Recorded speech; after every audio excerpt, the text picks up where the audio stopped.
I entered this world wearing the name Lannister, like a heavy cloak.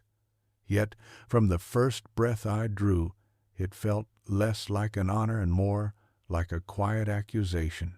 You, listening now, might imagine golden banners, proud lions, and a father who would lift his newborn child with triumph.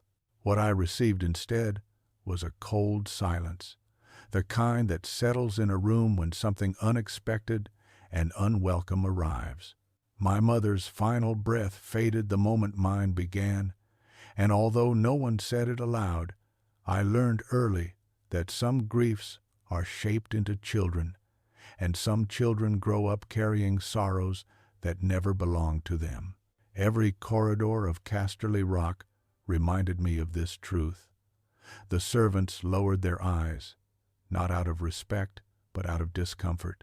My sister looked at me as though my existence disturbed the symmetry of her world.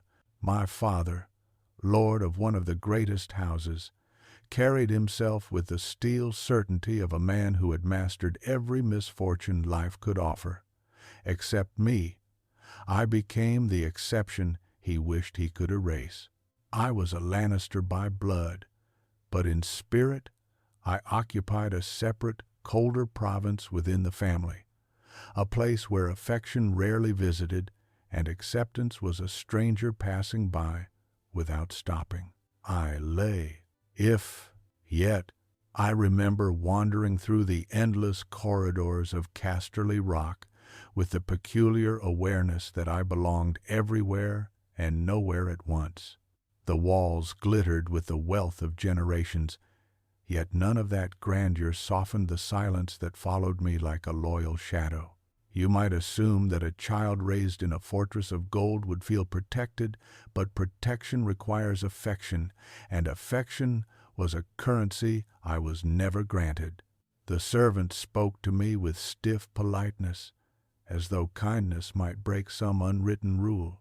My sister regarded me the way one regards an imperfection on a polished mirror, something better ignored than confronted.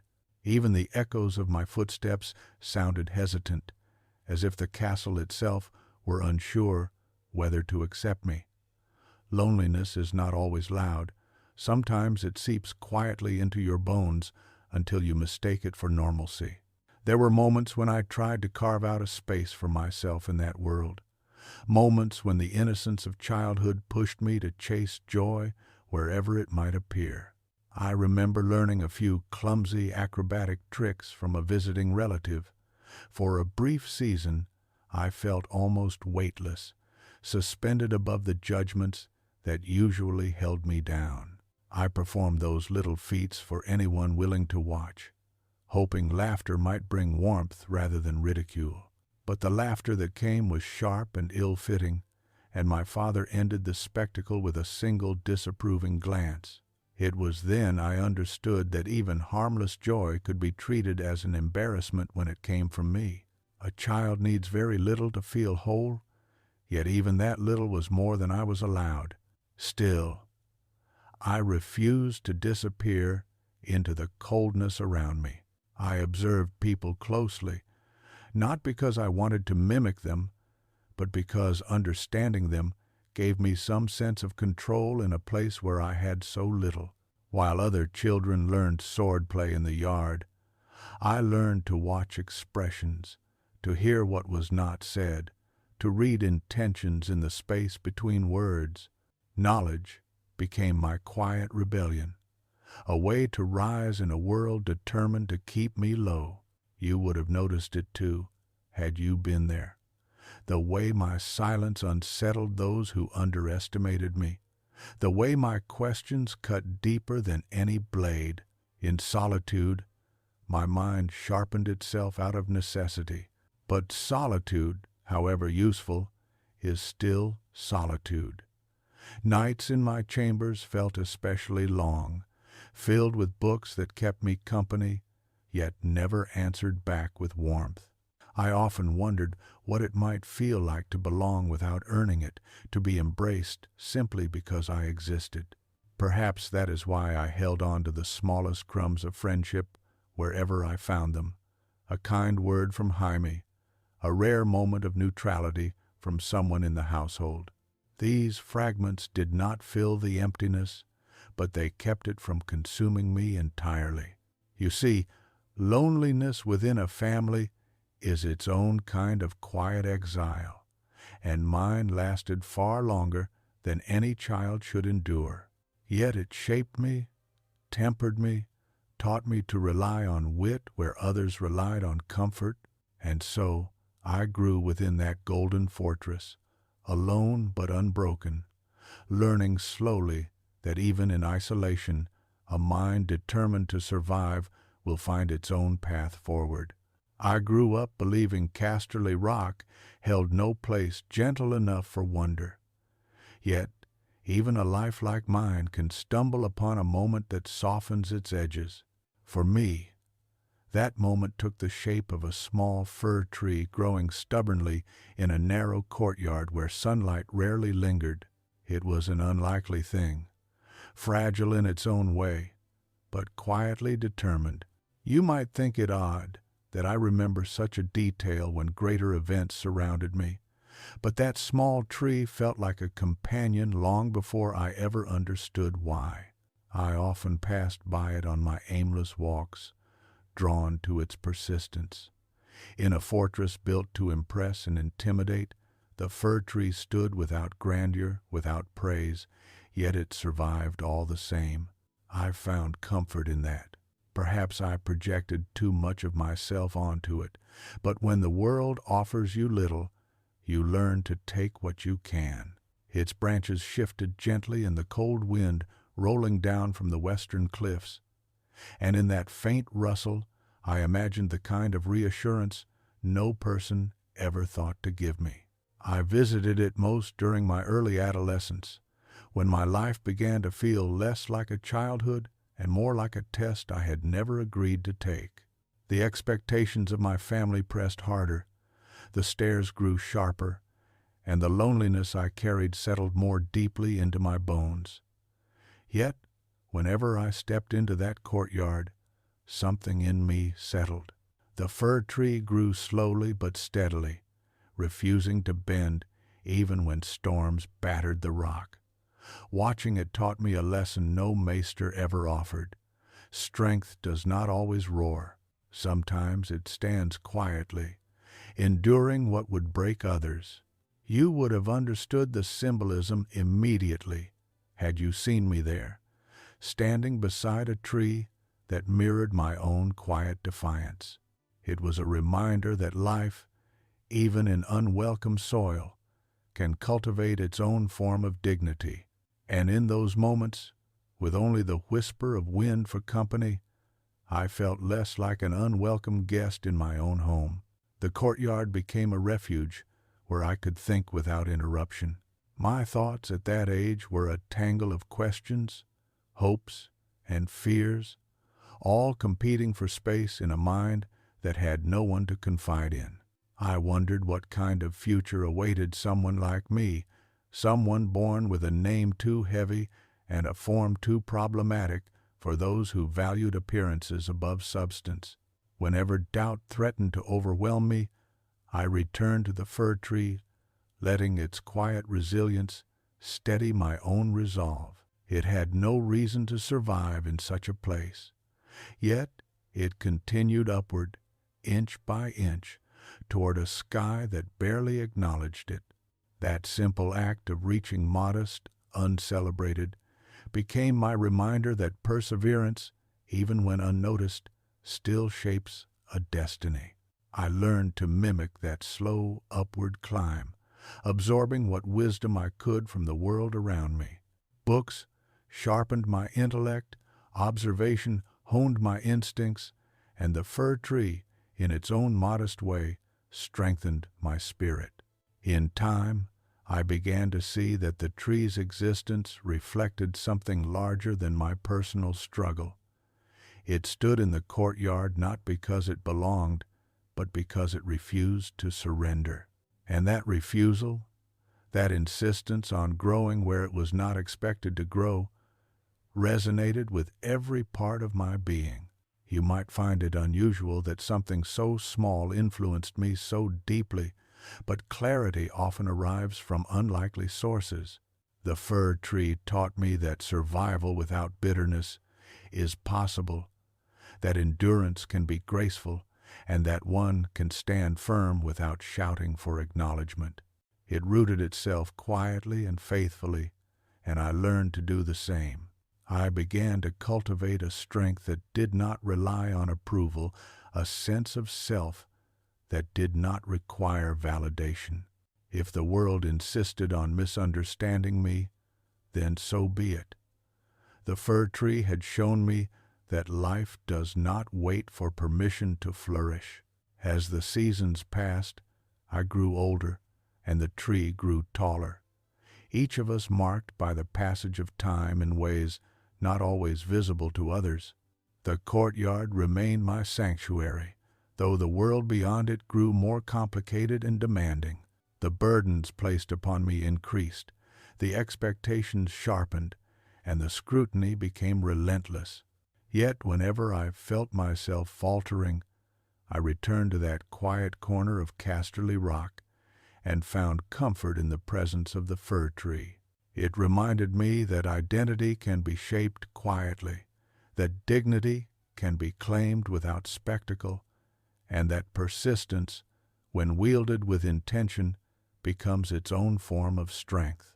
I carried those lessons with me long after I left the rock, long after life pushed me into battles I never sought. And even now, when I look back, I realize that the beginnings of my resilience were rooted not in grand triumphs, but in the silent companionship of a small tree that dared to grow where no one believed it could. I carried the weight of my past like a folded letter I never dared to open, yet its contents shaped every step I took. For many years, I convinced myself that the world was merely indifferent, not cruel. It was easier to believe that my misfortune was accidental rather than engineered. But truth has a habit of returning, often at the most inconvenient hour, demanding to be faced. When the truth of my youth finally rose to the surface, it did not arrive quietly. It came like a long, silenced voice speaking a name I had buried, a reminder of a wound I never allowed to heal. Taisha. The name felt fragile on my tongue after so many years, like something made of glass that might shatter if held too tightly. I had spent half my life believing a story crafted to reshape my memories, a story repeated until I swallowed it whole. I thought I understood heartbreak, yet I soon learned heartbreak is gentle compared to betrayal. I remember the moment clearly, the dim chamber, the heavy air, and the look on Jaime's face when he finally told me the truth. It was not a confession born of courage, but of guilt that had rotted inside him for years. He hesitated, and in that hesitation, I sensed the ground shifting beneath my feet. When he finally spoke, the story of my youth cracked open, revealing a truth that had been hidden behind layers of deception. I learned that the affection I had once known was not the illusion I had been forced to believe. I learned that the kindness I cherished had been real, not purchased or staged. You cannot imagine what it feels like to have your most painful memory rewritten in an instant, to realize that the shame you carried was never yours to bear. It felt as though my life had been split into two halves, before the truth and after it. Anger did not arrive immediately. Shock came first, a numbness that hollowed me out from within. I sat with the knowledge in silence, letting it settle, letting it pierce through the layers of resignation I had built over the years. And then, slowly but steadily, the numbness gave way to something far older and far sharper. It was not the wild rage one might expect, but a cold, deliberate fury shaped by years of enduring what others would have broken under. You see, real anger does not shout, it concentrates. It gathers every slight, every humiliation, every injustice, and aligns them into a single point of clarity. My entire life up to that moment had been defined by trying to be reasonable in a world that refused to return the courtesy. Now the truth had arrived, and reason no longer felt like a virtue. It felt like a chain I had worn for too long. The revelation did more than reopen an old wound. It reframed my entire childhood. Each memory shifted beneath the light of this new truth, revealing patterns I had missed because I was too young, too hopeful, or simply too desperate to belong. I saw my father's coldness for what it truly was, not disappointment, but resentment. I saw my sister's disdain not as spontaneous cruelty, but as a habit she had been encouraged to keep. And I saw my brother, my one supposed ally, not as a loyal companion, but as a man who chose silence when truth mattered most. You may think such realizations would devastate me, but devastation requires surprise. What I felt instead was understanding, the kind that arrives with unwelcome clarity. Those around me had always seen me as something to manage rather than someone to love. The truth simply confirmed what I had always sensed but never dared articulate. What the world never understood was that my anger was not born from bitterness, but from recognition.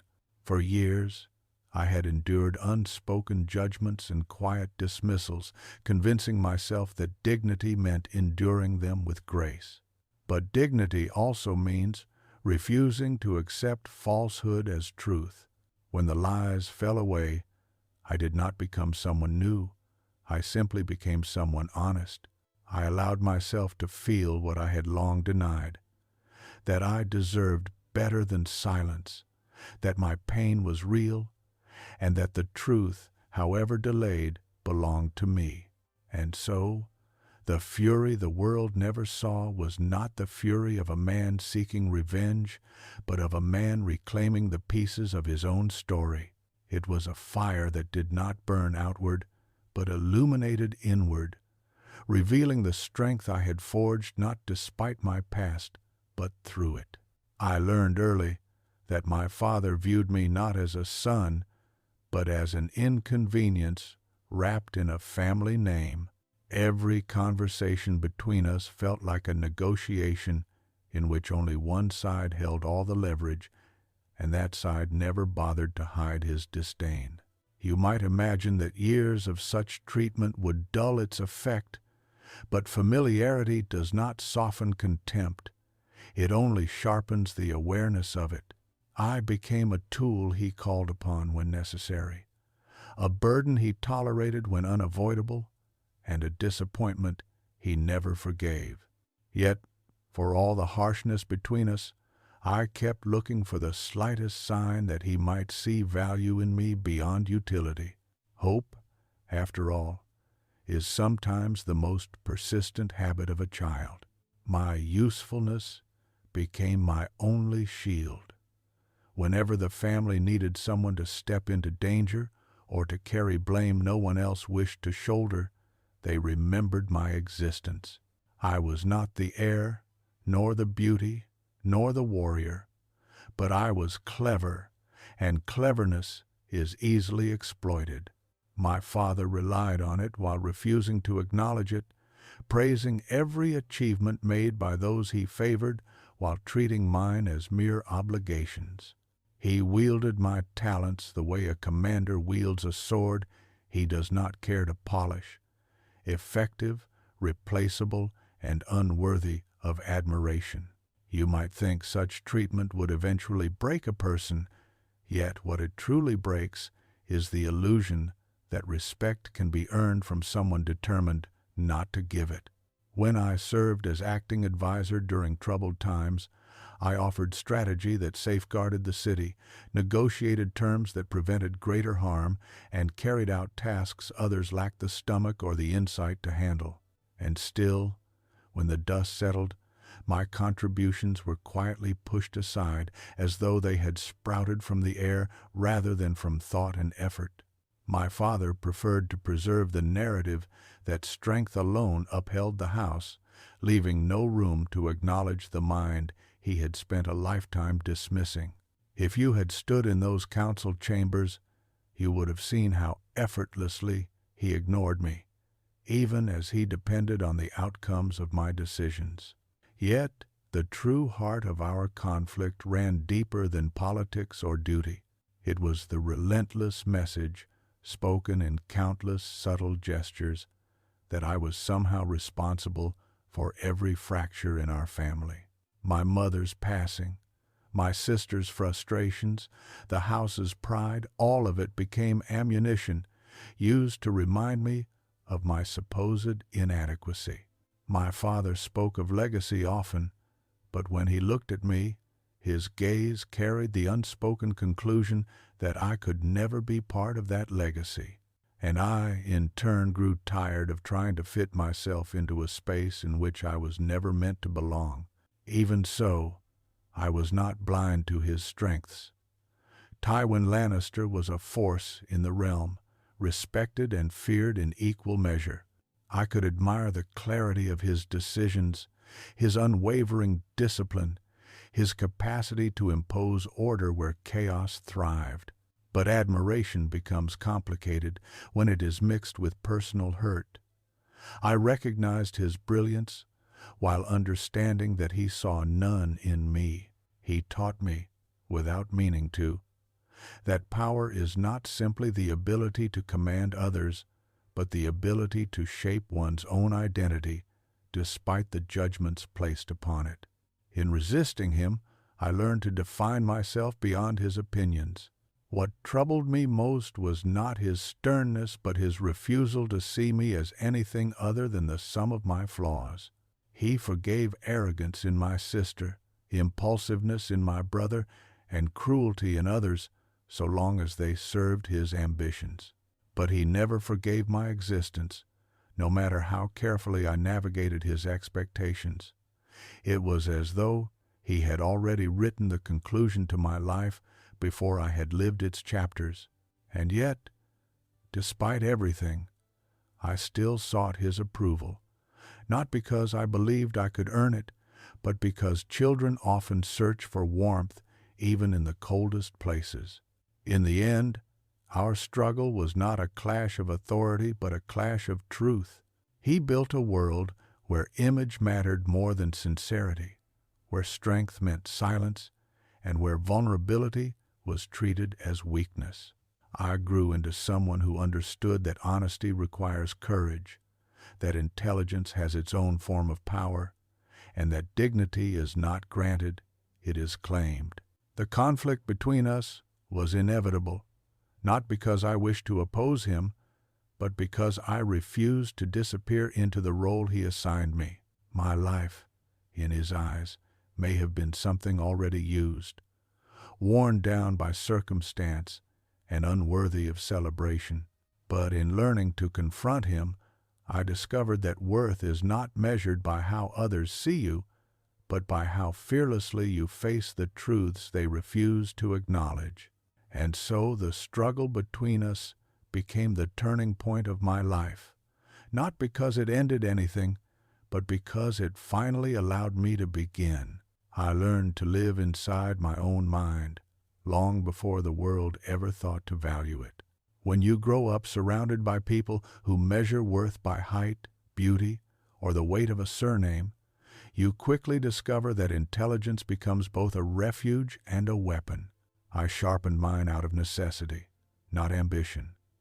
Every slight, every dismissal, every careless assumption taught me to think deeper, observe closer, and understand faster. While others inherited power, I cultivated perception, and in time, that became the one thing no one could take from me. My mind grew into the only territory I could claim without contest, and I guarded it with the precision of a man who knows that survival depends on what he sees before others do. I noticed early that most people speak far more than they think, filling silence with words shaped by habit rather than reason. I, on the other hand, found clarity in quiet. Silence reveals the motives that loud voices try to hide, and I listened to it carefully. I watched alliances form and crumble, secrets shift beneath polite conversation, and ambitions swell behind carefully arranged smiles. You might think that such awareness breeds cynicism, but in truth it breeds understanding. I learned that people are rarely as simple as the labels placed on them, and that even cruelty often grows from fear rather than strength.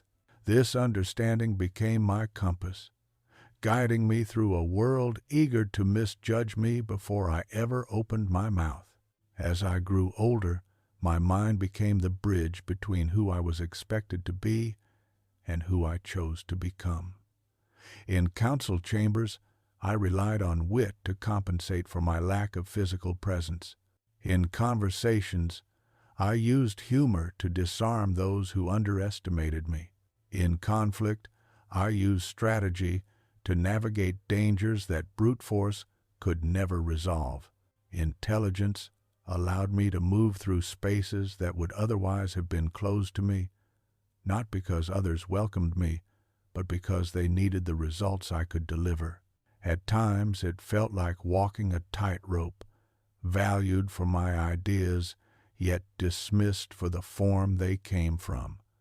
Still, I continued, because the alternative was to surrender to the limitations others tried to impose. If you had followed me through those years, you would have seen how often insight serves as armor. When people mock you, insight allows you to understand the insecurity behind their laughter. When they doubt you, insight reveals the smallness of their vision rather than the limits of your own ability. And when they attempt to use you, insight helps you distinguish obligation from manipulation. My mind became the instrument through which I claimed my place in a world not built for me. It allowed me to navigate danger with precision, to read intentions hidden beneath courtesy, and to anticipate consequences others ignored. But there is a misconception worth addressing. Many assume that intelligence alone brings confidence, yet my mind was shaped as much by pain as by curiosity. I learned to think critically because the alternative was to accept the narrative that had been written for me.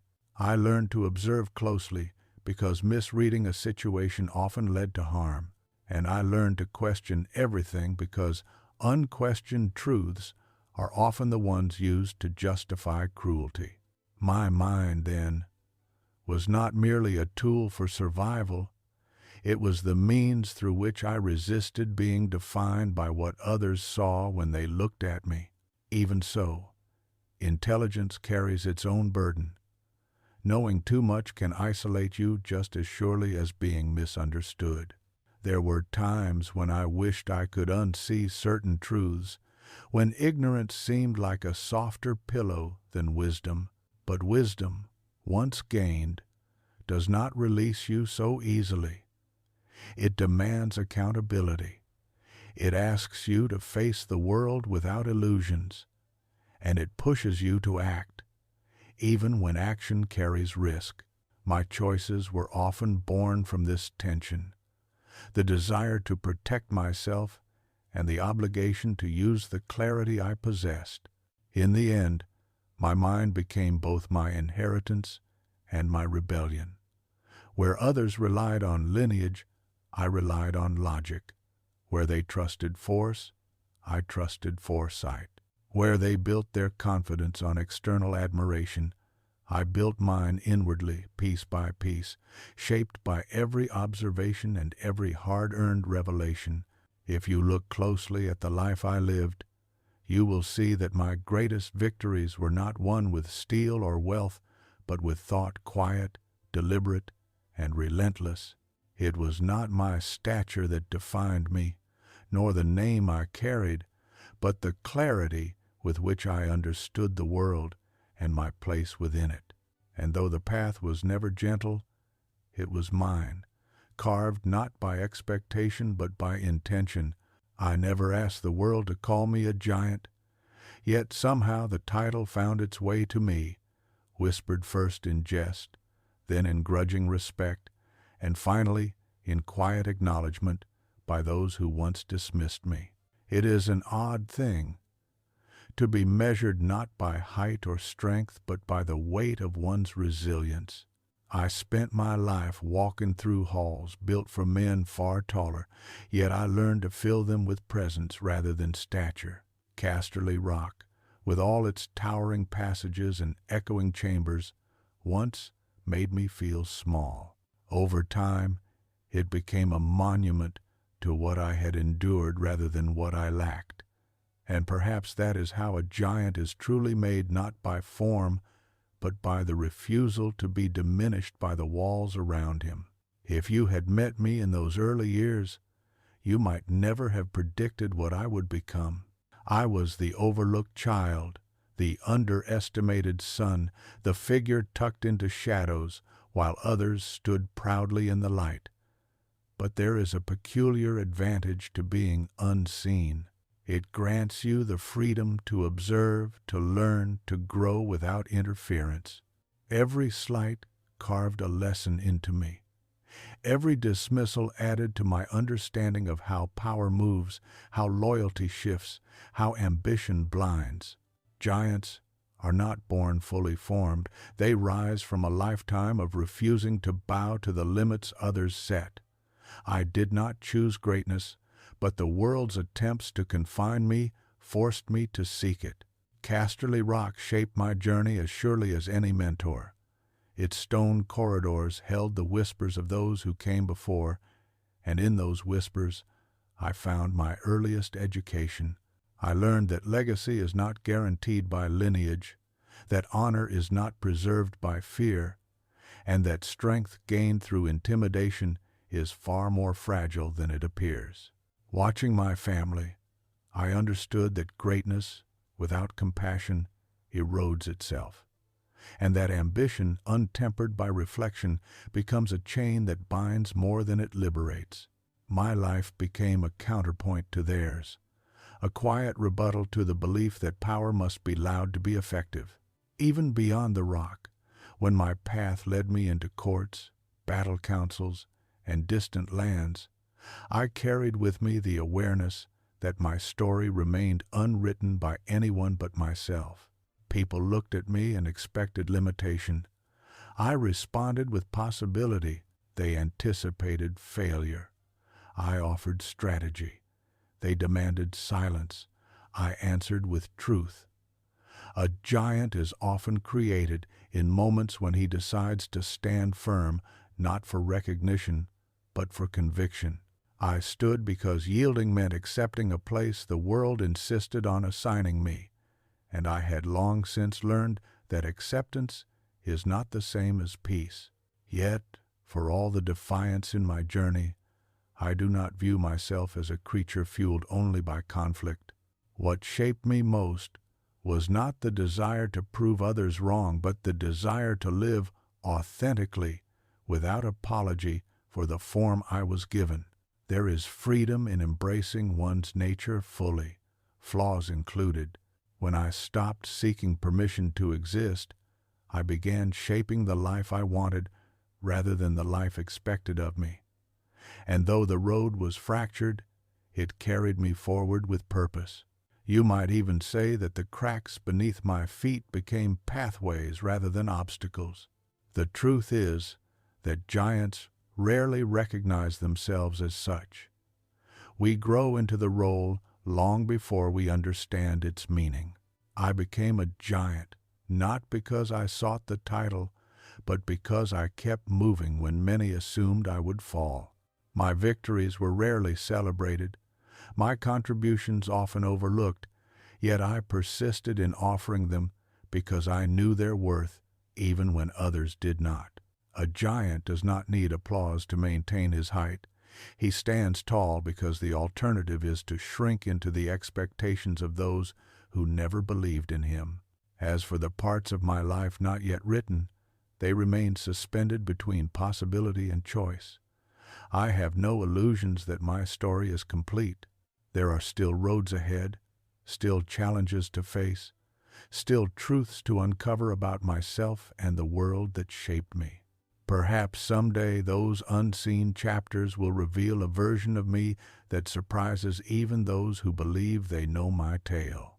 Or perhaps the greatest legacy I leave will not be written in books or carved into stone, but carried quietly in the minds of those who saw beyond my stature. If that is the case, then I am content. In the end, the title of Giant of Casterly Rock matters less than the journey that led to it. I walked through shadows and into light, confronted truths both painful and liberating, and built a life not defined by the name I inherited, but by the strength I cultivated. If that makes me a giant, then let history decide how tall I truly stand. For my part, I will continue forward, unafraid of what remains unwritten, knowing that the greatest stories are often shaped not by what is visible but by what endures,